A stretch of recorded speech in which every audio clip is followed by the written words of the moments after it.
My husband, Ethan Chase, was sent undercover. No lavish wedding for me, no honeymoon either. When I had complications giving birth to our daughter, he was on a mission. Our daughter is 7 now, and she's only seen him in photos. Vivian, I'm sorry. Being with me has made you suffer. Once this mission wraps up, I'll come back and we'll be together. Every time we talked, I'd smile and say it was fine, that his safety mattered more. Until our daughter fell seriously ill, and I ran into him at the hospital with a pregnant woman for her prenatal checkup. "Mommy, look!" My daughter pointed at him excitedly. I immediately covered her mouth in panic. "Don't call out! Your dad's on a mission. It could put his life in danger." My daughter looked at me with confusion written all over her face. "Mommy, what are you talking about?" "That's my classmate's dad. He picks her up from school every day.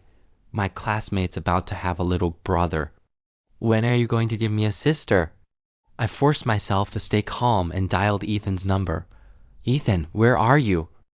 "Our daughter's sick." Not far away, he glanced at his phone. He bent down to kiss the pregnant woman's face, then frowned and walked to a corner to answer. He deliberately lowered his voice. "Vivian, I'm on a mission abroad." I have to hang up. After ending the call, he stared at his phone, distracted. It took him a while before he took the prenatal test results and went to queue for registration. My eyes stung terribly. As if possessed, I carried my daughter and walked over. Charlotte Lang was sweet-looking, completely non-threatening. She was clearly someone who'd been well protected all her life. When she learned my daughter was her son's classmate, she brought me to a cafe next to the hospital. She ordered juice for the 2 children, then cheerfully pulled me into small talk. When she talked about Ethan, her eyes practically sparkled. "My husband and I have known each other for 10 years. I was his first love. When we first got married, there was a misunderstanding, and in a fit of anger, I ran off to Europe. He couldn't find me and was depressed for quite a while. But 7 years ago, he came to Europe to find me. We reconciled and had our first child 7 years ago." I turned my face away, afraid she'd see the tears welling in my eyes. That was when Ethan and I first met. I had just graduated high school when my family forced me to get married. After a huge fight with my parents, I ran away from home and met Ethan in an alley. He reeked of alcohol, lying on the ground, vomiting blood. When he saw me, he stared for a long time before explaining he'd been injured on a mission. I believed him and took him to the hospital. Later, we fell in love, and I followed him to this unfamiliar place until he went abroad on a mission and I discovered I was pregnant. I endured the pregnancy and delivery all alone. Back then, I didn't know anything, not even how to properly recover postpartum. The landlord bullied me for being an outsider and threw me and my baby out in the middle of the night. I took a deep breath and forced a smile. "So, have you two always had a good relationship?" Charlotte took a sip of her milk tea and closed her eyes contentedly. "Very good. When I had our first, he was there for the entire delivery. He booked the best postpartum care center. Most people rest for a month after giving birth, but he insisted I take 3 full months. This time my morning sickness has been severe with the second baby, and he's been so worried he's lost a lot of weight too. I gripped my straw so tightly I wanted to stab it into my flesh." Charlotte looked at me curiously. As if she'd discovered something exciting. She couldn't contain herself. "No wonder we hit it off so. Well, haven't you noticed we look a bit alike?"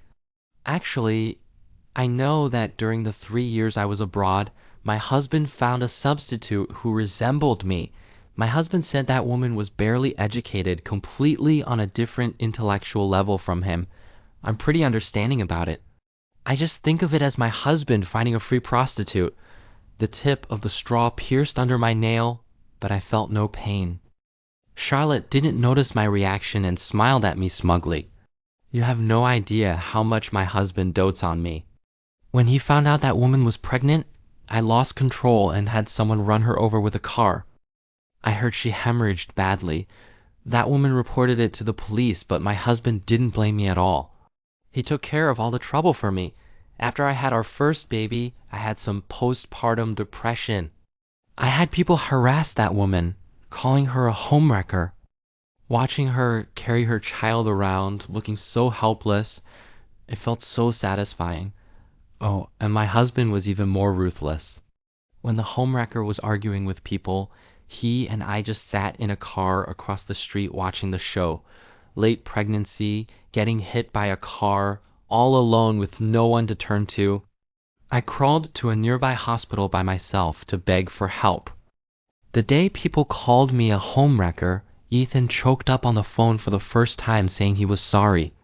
How ironic it seems now. My vision kept going black. I almost fainted from my seat. Charlotte finally noticed something was wrong and worriedly supported me. Are you okay? We've been chatting so long. Where's your husband? I opened my mouth, my throat tight. He? Just then, an indulgent yet helpless voice came from behind us. Drinking milk tea behind my back again? Charlotte, you're being naughty. The familiar voice exploded above my head. I mechanically turned around. The moment our eyes met, Ethan froze. I thought about going crazy, demanding to know why. But I had to consider my daughter's feelings. I'm sorry, I have to go. I stood up, lowered my head, grabbed my daughter, and fled. That dark gaze followed me like a shadow, accompanied by Charlotte's coquettish voice. Come on, forgive me just this.